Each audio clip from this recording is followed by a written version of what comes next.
LibreOffice ইমপ্রেসের উপর এই কথ্য টিউটোরিয়ালে আপনাদের স্বাগত।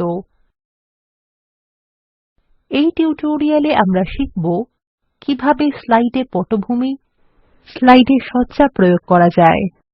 আপনি অপারেটিং সিস্টেম হিসাবে GNU/লিনাক্স এবং লিব্রিঅফিস সংকলন সংস্করণ ৩.৩.৪ ব্যবহার করবেন। পটভূমি বলতে স্লাইডে প্রয়োগ করা সেইসব রং এবং প্রভাবকে বোঝায় যা বিষয়বস্তুর পিছনে থাকে। লিব্রিঅফিস ইমপ্রেসে অনেক পটভূমি বিকল্প থাকে যা আপনাকে ভালো উপস্থাপনা তৈরি করতে সাহায্য করবে। এমনকি আপনি আপনার নিজস্ব পটভূমিও তৈরি করতে পারেন। স্যাম্পল impress.odp উপস্থাপনাটি খুলুন। আমাদের উপস্থাপনার জন্য একটি নিজস্ব পটভূমি তৈরি করা যাক। আমরা উপস্থাপনার মধ্যে সব স্লাইডে এই একই পটভূমি প্রয়োগ করব। আমরা এই পটভূমি তৈরি করতে স্লাইড মাস্টার বিকল্প ব্যবহার করব। মাস্টার স্লাইডে কোনো পরিবর্তন করলে সেটি উপস্থাপনার সব স্লাইডে প্রযুক্ত হয়। মুখ্য মেনু থেকে ভিউ ক্লিক করুন, মাস্টার নির্বাচন করুন, স্লাইড মাস্টার। মাস্টার স্লাইড প্রদর্শিত হচ্ছে। মাস্টার ভিউ টুলবার এখন দেখা যাচ্ছে। এটি ব্যবহার করে আপনি মাস্টার পৃষ্ঠা তৈরি, মুছে ফেলা এবং সেটির নাম পরিবর্তন করতে পারবেন। এখন দুটি স্লাইড প্রদর্শিত হচ্ছে। এই দুটি মাস্টার পৃষ্ঠা এই উপস্থাপনায় ব্যবহৃত হয়েছে। টাস্কস অংশ থেকে ক্লিক করুন, master pages. Used in this presentation ক্ষেত্র এই উপস্থাপনার মধ্যে ব্যবহৃত সব মাস্টার স্লাইড প্রদর্শন করে। মাস্টার স্লাইড হলো একটি টেমপ্লেট বা ছাঁদের মতো। এখান থেকে যে বিন্যাসটি আপনি পছন্দ করবেন সেটি এই উপস্থাপনার সব স্লাইডে প্রযুক্ত হবে। প্রথমে স্লাইডস অংশ থেকে নির্বাচন করুন স্লাইড 1। এই উপস্থাপনায় একটি সাদা পটভূমি প্রয়োগ করা যাক। মুখ্য মেনু থেকে ক্লিক করুন ফরম্যাট এবং তারপর ক্লিক করুন পেজ।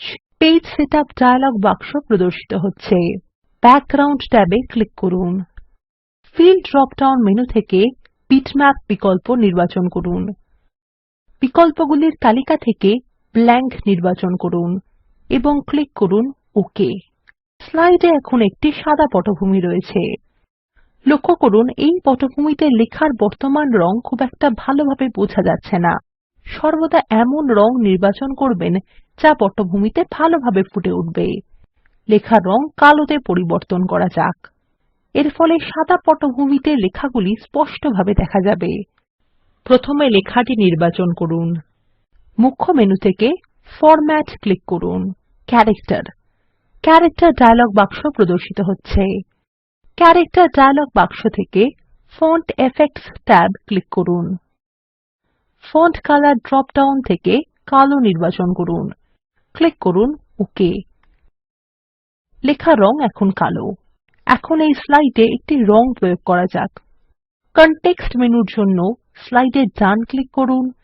এবার ক্লিক করুন স্লাইড এবং page setup. Fill drop down বিকল্প থেকে রং বিকল্পটি নির্বাচন করুন, নীল ৮ নির্বাচন করুন এবং ক্লিক করুন ওকে। দেখুন আমাদের নির্বাচিত হালকা নীল রং স্লাইডে প্রযুক্ত হয়ে গেছে। টিউটোরিয়ালটি সাময়িকভাবে বন্ধ করে অনুশীলনীটি করে নিন। একটি নতুন মাস্টার স্লাইড তৈরি করুন এবং পটভূমিতে লাল রং করুন। এখন জানা যাক এই উপস্থাপনায় কিভাবে অন্য নকশা উপাদান যোগ করা যায়। উদাহরণস্বরূপ এই উপস্থাপনায় একটি লোগো যোগ করা যাক। আপনার পর্দার নিচে বেসিক শেপস টুলবারটি লক্ষ্য করুন। আপনি এটি ব্যবহার করে বিভিন্ন মৌলিক আকৃতি অঙ্কন করতে পারবেন। বৃত্ত, বর্গক্ষেত্র, আয়তক্ষেত্র, ত্রিভুজ এবং ডিম্বাকৃতি। এই স্লাইডের শিরোনাম এলাকায় একটি আয়তক্ষেত্র আঁকা যাক। বেসিক শেপস টুলবার থেকে আয়তক্ষেত্র ক্লিক করুন। এখন কার্সারটি স্লাইডের উপরের বাঁদিকের অংশে অর্থাৎ শিরোনাম এলাকায় নিয়ে আসুন। আপনি একটি যোগ চিহ্ন দেখতে পাচ্ছেন যার সাথে বড় হাতের অক্ষরে I রয়েছে।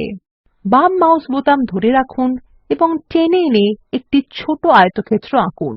এখন মাউস বোতামটি ছেড়ে দিন। একটি আয়তক্ষেত্র আঁকা হয়ে গেছে।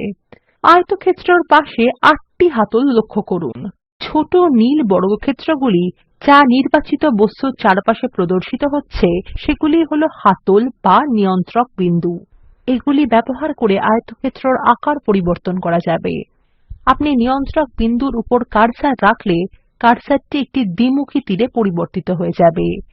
এটি সেই দিক নির্দেশ করে যেদিকে নিয়ন্ত্রক বিন্দুগুলি সরিয়ে আকৃতিটির আকার পরিবর্তন করা যাবে। এবার এই আয়তক্ষেত্রটিকে আকারে বড় করা যাক যাতে এটি শিরোনাম এলাকাকে সম্পূর্ণরূপে জুড়ে থাকে। আমরা এই আকৃতিটিকে সাজাতেও পারি। কনটেক্সট মেনু দেখতে আয়তক্ষেত্রের উপর ডান ক্লিক করুন। এখানে আপনি আয়তক্ষেত্রটি পরিবর্তন করার বিভিন্ন বিকল্প নির্বাচন করতে পারেন। ক্লিক করুন এরিয়া। এরিয়া ডায়লগ বাক্স প্রদর্শিত হচ্ছে। ফিল ক্ষেত্রে ড্রপ ডাউন মেনু থেকে কালার বা রং নির্বাচন করুন। ম্যাজেন্টা 4 নির্বাচন করুন এবং ক্লিক করুন ওকে। আয়তক্ষেত্রটির রং পরিবর্তন হয়ে গেছে।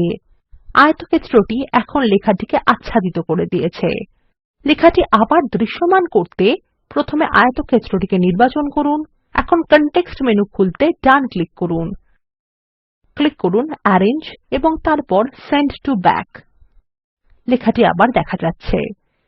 এখন আয়তক্ষেত্রটি লেখার পিছনে চলে গেছে। টাস্কস অংশ থেকে ক্লিক করুন preview of the master page. ডান ক্লিক করুন এবং নির্বাচন করুন apply to all slides. Close master view বোতামে ক্লিক করে মাস্টার ভিউ বন্ধ করুন।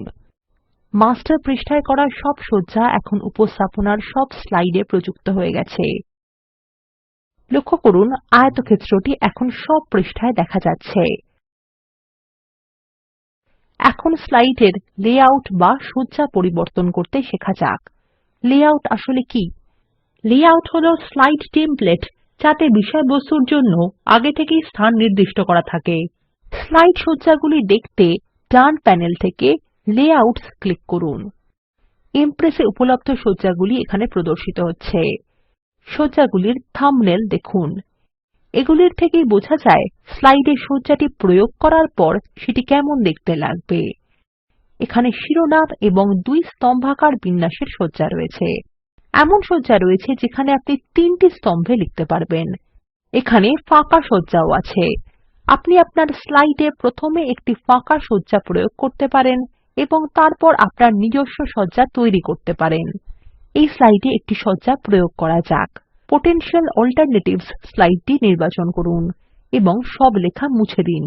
এখন ডান দিকে সজ্জাগুলির অংশ থেকে নির্বাচন করুন টাইটেল টো কনটেন্ট ওভার কনটেন্ট। স্লাইডে এখন 3টি টেক্সট বাক্স এবং একটি শিরোনাম এলাকা রয়েছে। লক্ষ্য করুন আমরা মাস্টার পৃষ্ঠা ব্যবহার করে যে আয়তক্ষেত্রটি যোগ করেছি সেটিও এখানে দৃশ্যমান। শুধুমাত্র মাস্টার স্লাইড ব্যবহার করে এই আয়তক্ষেত্রটিকে সম্পাদনা করা যাবে। মাস্টার স্লাইডের সজ্জা অন্য যে কোনো স্লাইডে প্রযুক্ত অন্য কোনো বিন্যাস বা সজ্জাকে উপেক্ষা করতে পারে। এখন এই টেক্সট বাক্সগুলিতে কিছু লেখা যাক। প্রথম টেক্সট বাক্সে লিখুন strategy 1 pro: low cost, con: slow action. দ্বিতীয় টেক্সট বাক্সে লিখুন strategy 2 con: high cost, pro: fast action. তৃতীয় টেক্সট বাক্সে লিখুন due to lack of funds strategy 1 is better. এইভাবেই আপনি আপনার উপস্থাপনার জন্য সবচেয়ে উপযুক্ত যে কোনো সজ্জা নির্বাচন করতে পারেন। এখানেই এই টিউটোরিয়ালটি সমাপ্ত হলো।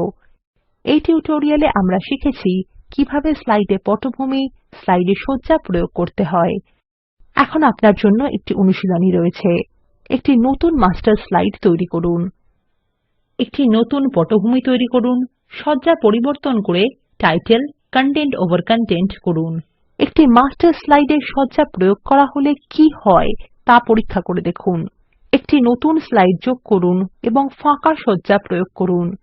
টেক্সট বাক্স ব্যবহার করুন এবং এতে কলাম যোগ করুন। টেক্সট বাক্সগুলি সাজান। টেক্সট বাক্সে কিছু লিখুন।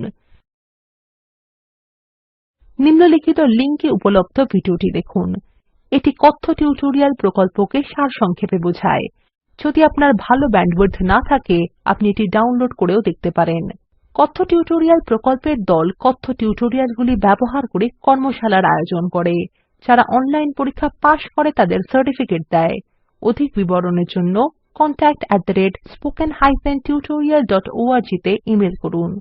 Spoken tutorial talk to a teacher প্রকল্পের অংশবিশেষ যা ভারত সরকারের আইসিটি মাহর্দ এর ন্যাশনাল মিশন ওন এডুকেশন দ্বারা সমর্থিত।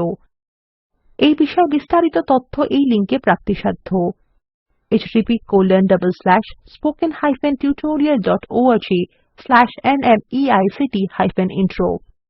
আমি অন্তরা এই টিউটোরিয়ালটি অনুবাদ এবং রেকর্ড করেছি।